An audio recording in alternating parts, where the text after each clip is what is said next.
guys, we've got episode 3, George.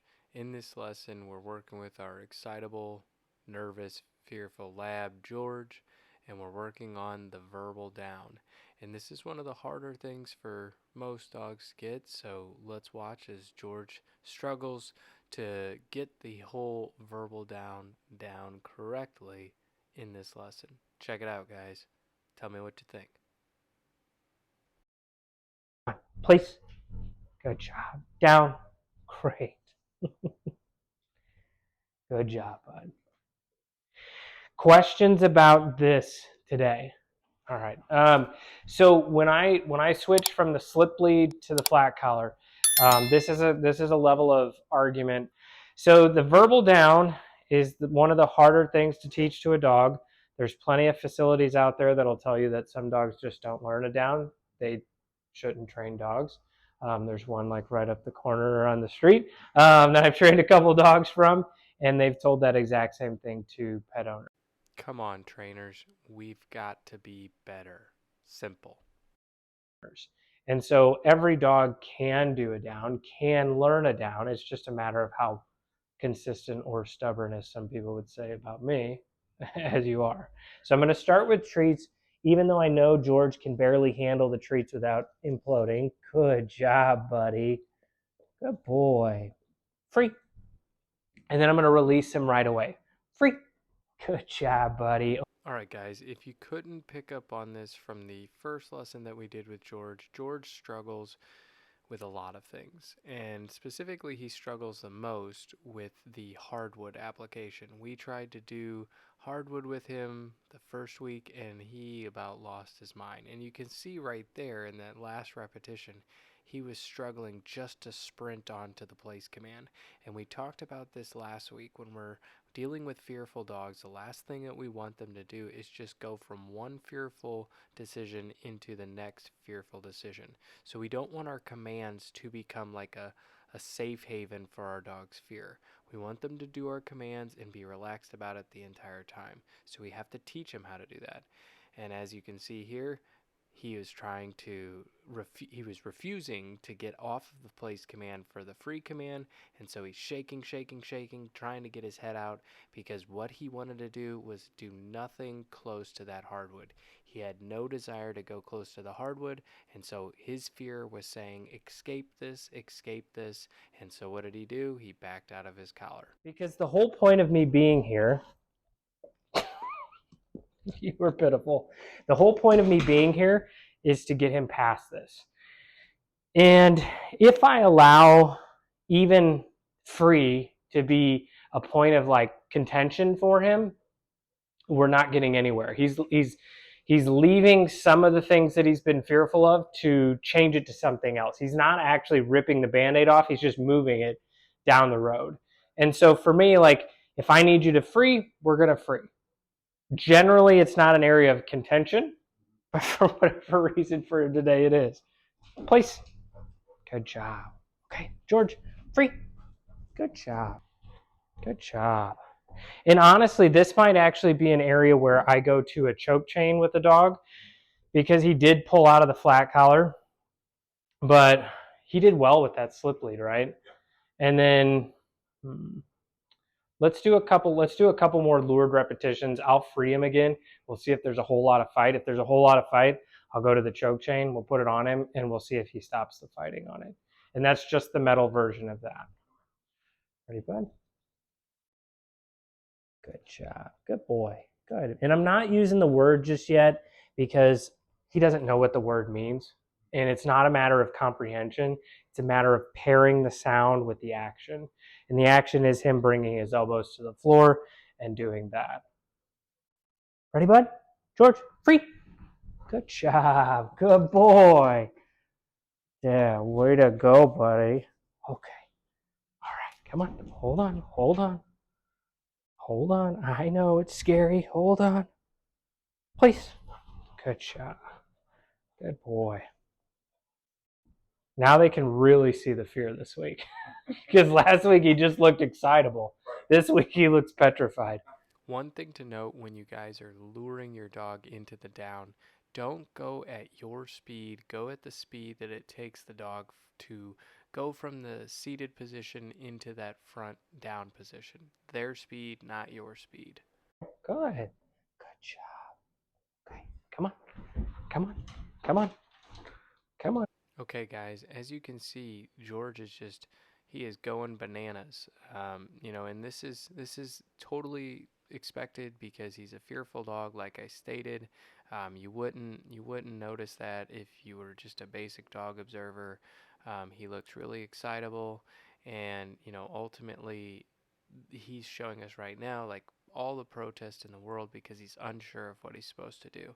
And so we need to stay the course because what are we asking him to do? We're just asking him to lay down. We're asking him to get on the place command. We're asking him to get off the place command. These are all things that are in his best interest. And that's the one thing that I want to try to remind people when working with fearful dogs. Like, absolutely, we are forcing George today in this lesson to get on the place command. We are absolutely forcing him to lay down when we ask him to. But the reason that we're doing these things is because it's in the best interest of the dog. Because if a fearful dog goes unchecked and they continue to regress into that fearful state, it's just a matter of time for you not to be able to maneuver your life, and your fearful dog does something that removes the domesticated status from them as a dog. That meaning your dog gets taken from your home and your dog is no longer your pet. All because we were afraid to address the dog's fear. All right. Like if you just speed through, like right now with George, if we put George in a prong collar, he could succeed. He could do really, really well. He could just snap out of it and be like, yep, I'll do this. I'll never hesitate again when you ask me to do it. Or he could have a total shit fit and freak out worse. And so for me, like the one thing that I've learned coming into the homes and working with people in with their dogs in the homes is take your time with this, because there's so many variables at play. If there's one thing that I can teach new trainers out there today, it's take your time. Say no to delayed gratification issues and just take your time. This is a living creature. This dog is interacting with its owners 24/7. And you coming in 1 hour a week, you're not going to make a light switch change in the dog by rushing through things and rushing to pressure. Teach the dog what you want it to do, teach the owner how you want them to do it, and take your time. And I used to work at facilities where they would throw a prong collar on the dog. The second week, the dog would come in. And that's not always a bad thing, but it's not always a good thing because you're putting a lot of faith in that person that you're asking to work with the dog on the downtime to do everything the right way. Not only that, but you're expecting that human that doesn't train dogs for a living to correct with a good correction every time they correct their dog.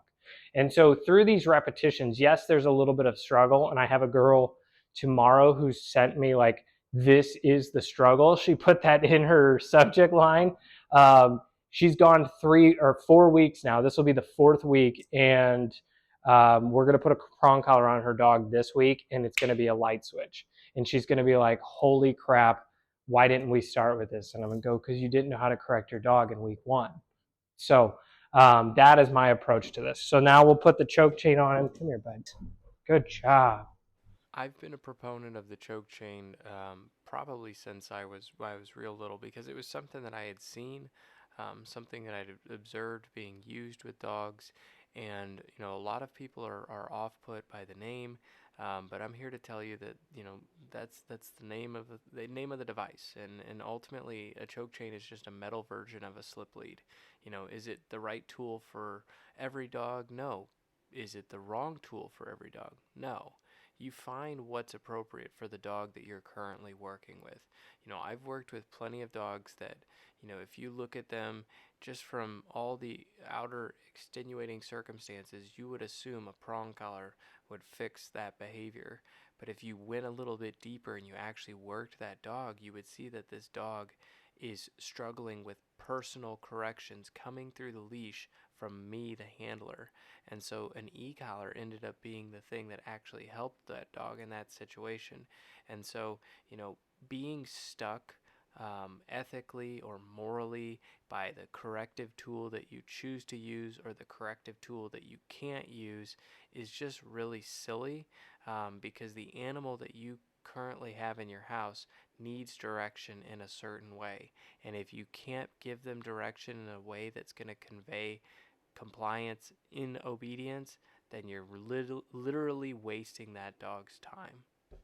So let's make it very simple. Teach them what you want, teach them what you don't want. Pressure can be a huge tool if you know how to use it. The leash can be a huge tool. Like, hey, buddy, right here. Down. Good job. Good boy. Thank you. Free. And I want to say it, free, buddy. Right at about when he's about to plant to the ground. I want to execute the sound with the action of bringing his elbows to the floor. Place. Good job, buddy. Good boy. Here you go. Down. Hold on. Place. Good job, buddy. So I've never had a dog not do a down, ever. So George will not be the first one. The secret to a good verbal down, free, is being a robot, is being super, super consistent to where he knows nothing other than what is potentially going to happen if I don't do the right thing. So we have 3 stages here.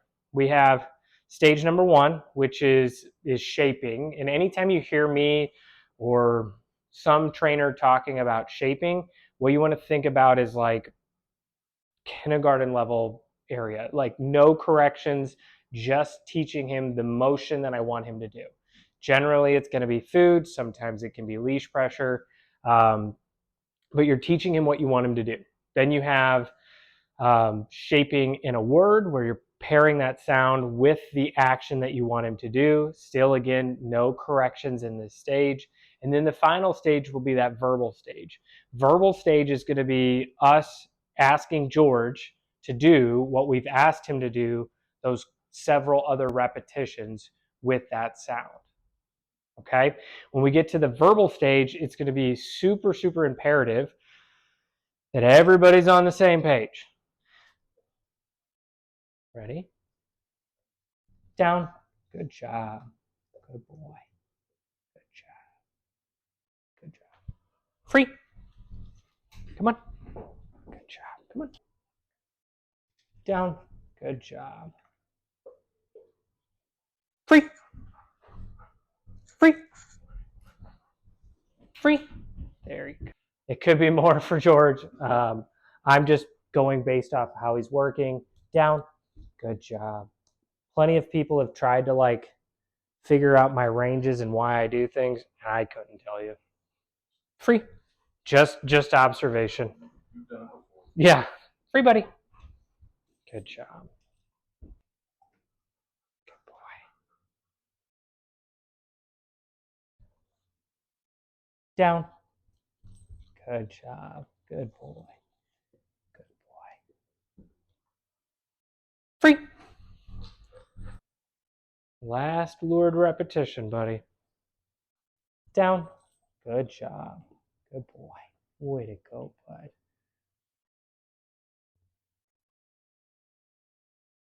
Free. All right. Free, buddy. So now we get to. All right, guys, before we get into the verbal stage with George here, I want to point out that the corrections are no different than the ones that we're doing for the place command. It's the same corrections, and before anybody starts typing, when you're talking about a dog being shut down by something, generally the dog will refuse food. So observe here, as even though we're correcting George, he's still taking food. Keep that in mind, guys. All right. Place. So I'm just going to reset, and then I'm going to bring the chain in a downward direction. There you go. I'll give you something for doing the place. Here you go, buddy. Good job. Good job. George, down. No, down. No, down. And now I'm going to lure.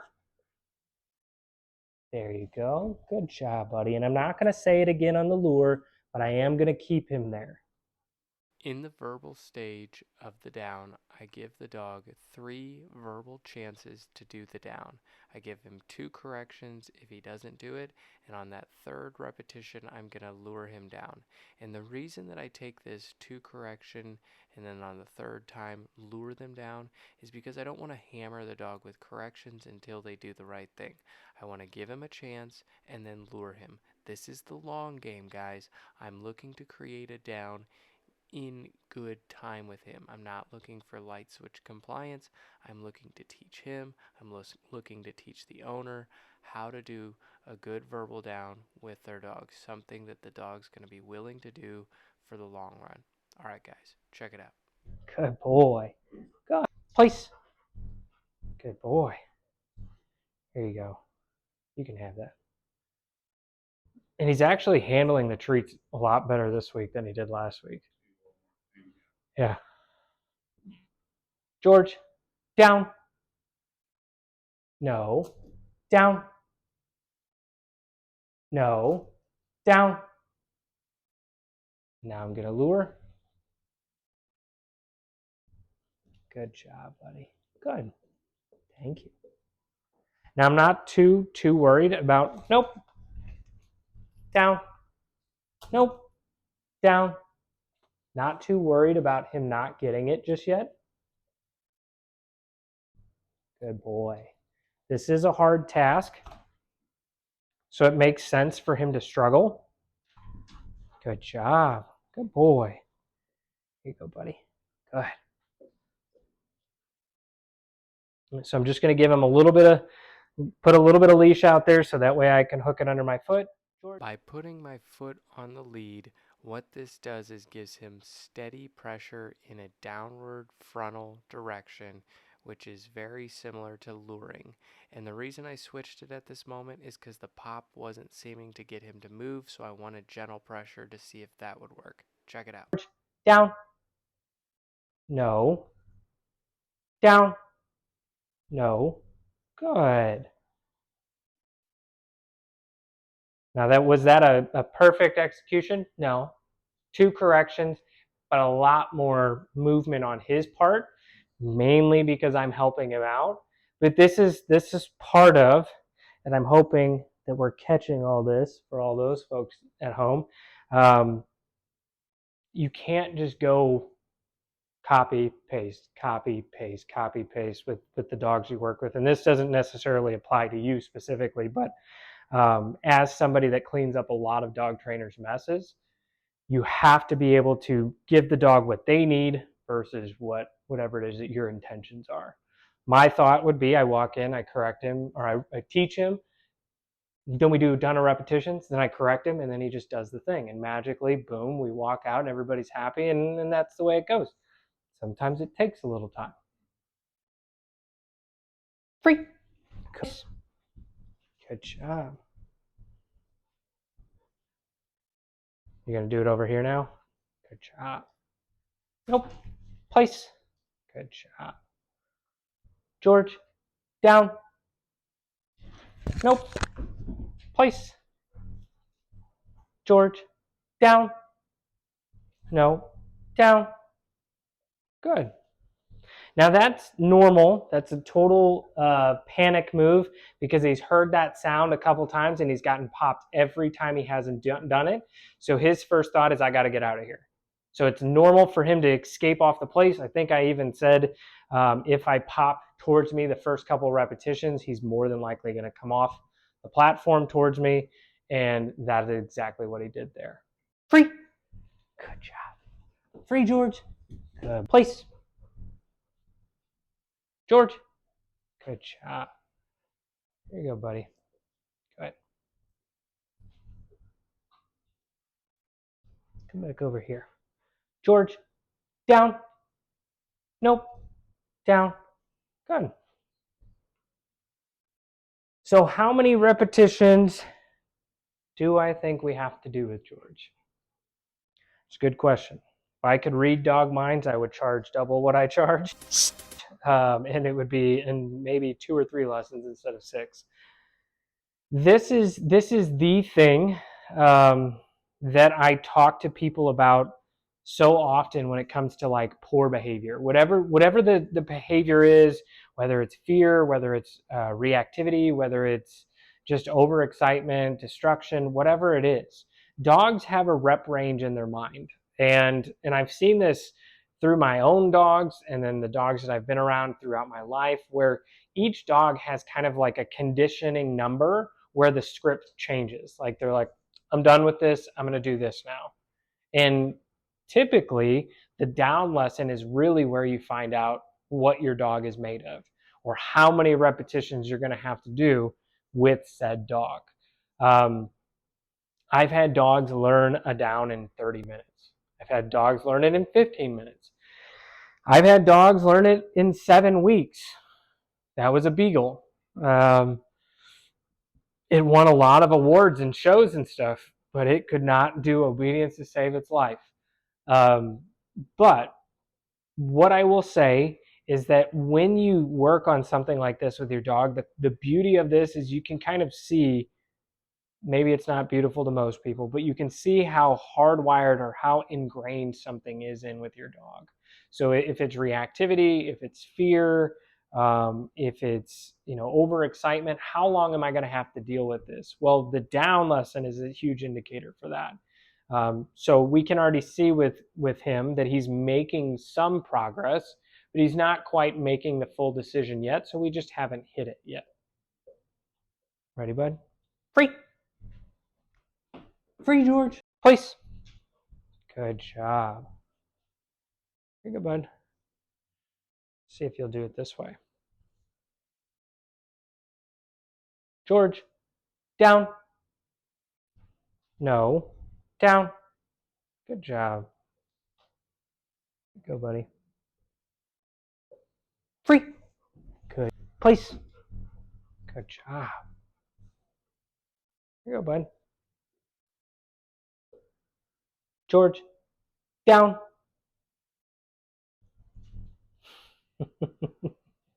He thought about it on that one. Free. Free, buddy. Good job. Good job. Okay, come on. Place. Did he sleep after our? Did he sleep after the lesson last week? Yeah.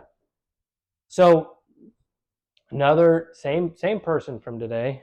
They talked about physical activity. They talked about daycare. Talked about all of those things to correct their dog's behavior. That's the wrong scale. If you're focusing on energy output as the way to get the dog to comply to your commands, it's just backwards. You're giving them a gas tank versus any kind of discipline. Mental stimulation does a lot for a dog. I don't walk my dogs. I don't walk them at all. They don't go to daycare. When it's a real hot day and I can't bring my working dog, she stays at home. She sits on her climb while my wife is working, or she's in her kennel, or she's out training with me. I'm not doing anything physically active with her. Now, I will take her out. I will do some tug ball with her from time to time, some retrieval with her. But other than that, I'm not worried about physical activity because I focus more on that mental stimulation side. Create a compass for this creature before you worry about the gas tank. Before you worry about everything else that goes into it, have them listen to you first before you give them all that energy. Place. Good job. George, down. No, down. Good. Now I switched to the pop just because he did that last repetition so well. Like he just hopped up there and immediately went into it. So my assumption is that he's knowing. He's starting to put two and two together. That sound means that he needs to lay down. Free, buddy. Good job, George. Good job. Okay. Come on. Place. Way to go, bud. Free. Free, George. Good job. Place. Nope. George, down. All right, guys, so I broke one of my own rules. George went to lay down as soon as I brought my hand onto the leash to give him that accountability. I need to correct him for that, even though he went into the down, which is what I want him to do. He was waiting for me to hold him accountable, and so we need to make sure that we hold him accountable in that situation. One thing I want to point out, guys, is that if you notice, we are putting George up there, and he's just kind of automatically going into it. A dog going into a command on their own volition is why people have problems with their dog's behavior in the first place, because their willingness to do a command on their own terms is absent of us, and that's why they don't listen to us. Well, amongst many things, but that's the start or the premise of it. Place. George, down. Nope. Down. Good job, buddy. Here you go, bud. Free. Just give him the rest of that hour just to decompress, and then you could go back to it. Good job, buddy. Okay, come on. Place. Down. Great. Good job, bud. And it's this side for whatever reason. Coming this way, he's like, I know what to do. But as soon as you go the other way, he's like, I have no idea. I lost my mind. Free, buddy. Good job. Whoop. Okay, come on. Place. There we go.